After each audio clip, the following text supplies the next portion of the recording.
नमस्कार दोस्तों, स्वागत है आपका अपना यूट्यूब चैनल टुडे एग्जाम पर। दोस्तों आज है आपका 8 फरवरी 2023 और आज आपका जो एसएससी जीडी का एग्जाम था। थर्ड शिफ्ट का भी एग्जाम समाप्त हो गया है। थर्ड शिफ्ट के एग्जाम में जीके और हिंदी के सेक्शन से जो भी प्रश्न पूछे गए सभी प्रश्नों को लेकर आ गया हूं। दोस्तों जैसा कि आप जानते हैं मैं एक्स्ट्रा फैक्ट के साथ ही पढ़ाऊंगा ताकि आपको आने वाले शिफ्ट में अधिक से अधिक प्रश्न मिल सके।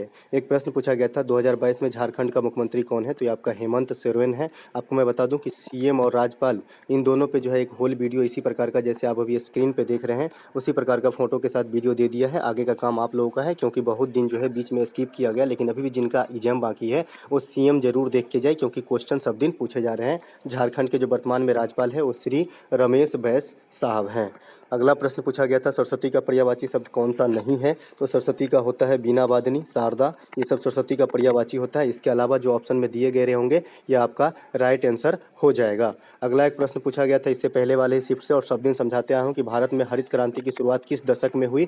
आपके ऑप्शन में दिया गया था 60 के दशक, 70 के दशक, 80 के दशक, 90 के दशक। तो भारत में जो आपका हरित क्रांति का शुरुआत हुआ ये 1960 में आया था, तो 60 के दशक हो जाएंगे। वैसे हरित क्रांति जो है फले फूले थे 1966-67 ईस्वी में, ठीक है, लेकिन जो दस्तक दिया था वो 60 में ही दे दिया था पंजाब में, तो आपका 60 ही आंसर हो जाएगा। भारत में हरित क्रांति के जनक की बात करें तो एम एस स्वामीनाथन साहब होंगे, और विश्व स्तर पर अगर हरित क्रांति के जनक की बात करें तो डॉक्टर नॉर्मन बोरलॉग जो है ये आपका विश्व स्तर पर हरित क्रांति का जनक है। नॉर्मन बोरलॉग के क्षेत्र जो पुरस्कार है ये आपका कृषि के क्षेत्र में दिया जाता है। नॉर्मन बोरलॉग साहब को नोबेल पुरस्कार भी मिल चुका है, तो ये बात भी आपको ध्यान रखना है। भारत में 1960 के दशक में हरित क्रांति पंजाब में आई थी और सबसे अधिक असर जो है गेहूं पर डाला था, तो ये भी कोई बात दूर नहीं कि ये भी क्वेश्चन पूछा जाए कि सबसे अधिक जो है फायदा हरित क्रांति किस फसल को पहुंचाया, तो आपका आंसर होगा गेहूं।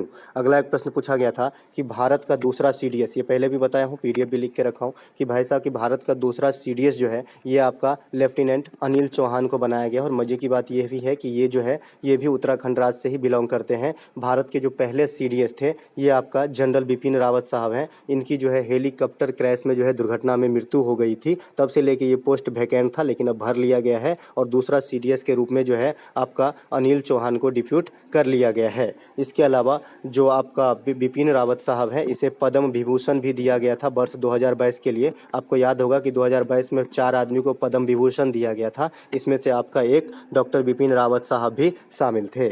अगला एक प्रश्न पूछा गया विद्युत धारा को किस मीटर में मापा जाता है। मैंने कल ही बताया था दोस्तों कि विद्युत धारा को जो है आपको अमीटर से मापते हैं और इसके जो मात्रक होता है इसे एम्पियर कहते हैं और इसे ए से डिनोट करते हैं। और अमीटर को किस क्रम में लगाते हैं, तो हमेशा श्रेणी क्रम में लगाते हैं, यानी सीरीज में लगाते हैं। ये भी क्वेश्चन आपसे पूछा जाएगा, तो ध्यान रखेंगे इस बात को, ठीक है। और जो वोल्ट मीटर होता है जिससे वोल्ट मापते हैं उसे जो है समानांतर क्रम में लगाया जाता है, पैरेलल में लगाया जाता है। तो दोनों बात ध्यान जरूर रखना है। प्रतिरोध का मात्रक भी आपसे पूछा जाता है, तो ओम होता है। इसका साइन कुछ इस प्रकार का होता है। प्रतिरोधकता और चालकता एक दूसरे के व्युत्क्रमानुपाती होते हैं, यानी प्रतिरोधकता ज़्यादा होगा तो चालकता कम होगा, ठीक है। तो ये बात भी आपको ध्यान रखना है, चालकता ज़्यादा होगा तो प्रतिरोधकता कम होगा। प्रतिरोध का मात्रक तो आपने ओम देख लिया, लेकिन अगर एग्जामिनर चालाक है तो आपसे अगर प्रतिरोधकता का मात्रक पूछा जाता है तो ओम के साथ साथ मीटर भी जोड़ना है, ओम मीटर आपका आंसर करना है। इसके अलावा जो हाईली टेम्परेचर होता है, अत्यधिक उच्चमान तापमान होता है, उसे पैरोमीटर से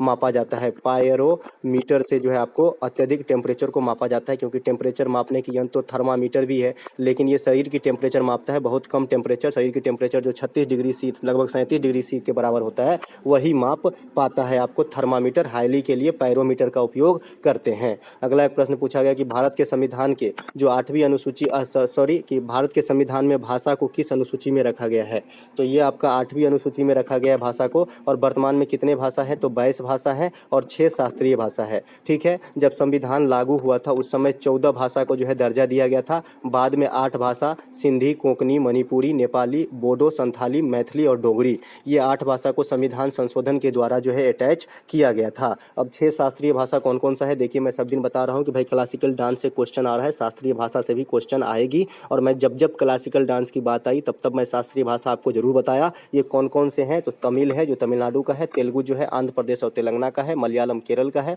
कन्नड़ कर्नाटक का है, संस्कृत भारत की देव भाषा और ओडिसी ओडिशा का है। अगर आपसे पूछे कि सबसे पहले किस भाषा को शास्त्रीय भाषा का दर्जा मिला था, तो तमिल को मिला था 2004 ईस्वी में, और सबसे बाद में ओडिसी को दिया गया था शास्त्रीय भाषा का दर्जा। राष्ट्रीय भाषा आयोग का मुख्यालय कहाँ पर है, अगर पूछा जाएगा तो मैसूर में है। ये बात भी आपको ध्यान रखना है। संविधान के निर्माण के समय 14 भाषा थे, ये तो बता ही दिए। बाद में सिंधी, कोंकणी, नेपाली, मणिपुरी, बोडो, संथाली और मैथिली, इन सबको जो है आपको बाद में संवैधानिक संशोधन के द्वारा दर्जा दिया गया था। इसके अलावा 7वीं पंचवर्षीय योजना की अवधि क्या था? कोई बच्चे बोल रहे हैं कि 8वीं पंचवर्षीय योजना का अवधि क्या था, ये पूछा गया था। तो दोनों पंचवर्षीय योजना का जो नकल आपके सामने है, पंचवर्षीय योजना पर मैंने एक फुल वीडियो इसी प्रकार का बना के दे दिया था ताकि आप लोगों को कोई कहीं से दिक्कत ना हो। तो 7वीं पंचवर्षीय योजना हो चाहे 8वीं पंचवर्षीय योजना हो, 7वीं पंचवर्षीय योजना में राजीव गांधी और वीपी सिंह, ये दोनों जो है प्रधानमंत्री का साथ मिला। और 8वीं पंचवर्षीय योजना में 3 प्रधानमंत्री थे, पीवी नरसिम्हा राव, अटल बिहारी वाजपेयी और एचडी देवगौड़ा साहब। तो 3 प्रधानमंत्री वाला जो पंचवर्षीय योजना है ये आपका 8वां है। 7वीं का योजना अगर पूछा होगा अवधि तो 85 से लेकर 90 तक,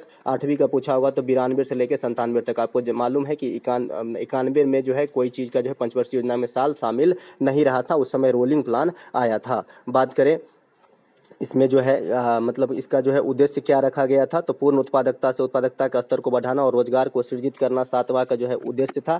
8वां का था कि मानव संसाधन का विकास, शिक्षा, जन स्वास्थ्य पे जो है विशेष बल देना जो है 8वीं पंचवर्षीय योजना का लक्ष्य रखा गया था। तो पंचवर्षीय योजना पे आप अच्छे से देख लेंगे वीडियो, है ना। उसके बाद एक प्रश्न पूछा गया था कि असीम का विलोम क्या होता है? असीम का विलोम ससीम होता है, सीमित होता है। नहीं बोलता है कि असीम धन संपत्ति, असीम कृपा है आपका, माने बहुत ज़्यादा कृपा है आपका।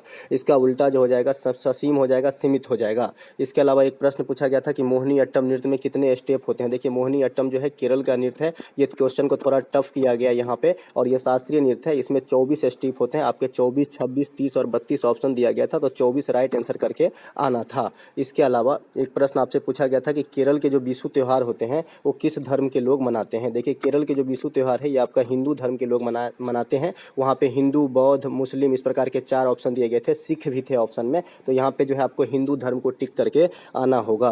त्रिशूरपुरम जो है ये भी केरल का है, कथकली भी केरल का है, मोहिनी अट्टम भी केरल का है, मारमोकली भी केरल का है, मारमोकली, मकर बिलक्कू भी केरल का है, मकर बिलक्कू जो मकर संक्रांति के समय मनाया जाता है ये भी केरल का है। साइलेंट वैली परियोजना जो है ये भी आपका जो है केरल में स्थित है। मसालों का बगीचा कहा जाता है केरल को, है ना, तो ये सब ध्यान रखेंगे। इसके अलावा जनगणना 2011 के अनुसार सबसे अधिक लिटरेसी रेट है, सबसे अधिक लिंगानुपात है, सबसे कम शिशु मृत्यु दर है। एक प्रश्न पूछा गया था कि तिब्बत से कौन से यात्री भारत आया था? देखिए तिब्बत से यात्री जो भारत आया था ऑप्शन के अनुसार आपका फहियान आंसर हो जाएगा।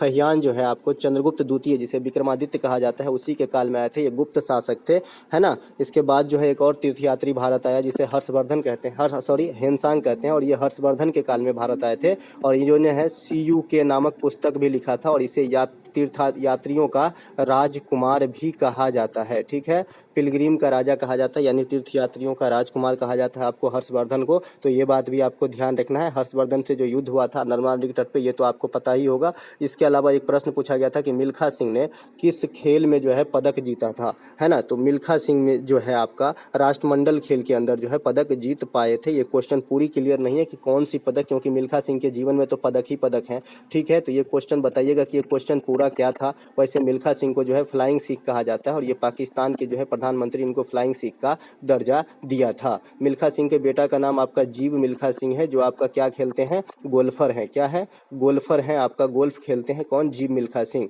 तो ये बात भी आपको ध्यान रखना है। इसके अलावा एक प्रश्न पूछा गया था आपका प्राण का जो है प्राण के जो हिंदी में कुछ पूछा गया था, तो प्राण का जो है समानार्थी शब्द काया भी हो सकता है ना, और भी कुछ हो सकता है। तो देखिएगा एक ये प्रश्न पूछा गया था। एक प्रश्न आपका जो है ज्योग्राफी से आया था, कुछ प्रश्न हवा को रिलेट करके, लेकिन क्वेश्चन क्लियर नहीं है, तो आप लोग मुझे बताइएगा कि क्या क्वेश्चन पूछा गया था। तो दोस्तों ये थे आज के थर्ड शिफ्ट में आए हुए सभी प्रश्नों का एक गहन एनालिसिस। अगर आपको अच्छा लगा हो तो लाइक कीजिएगा। मिलेंगे एक नए वीडियो में, तब तक के लिए जय हिंद।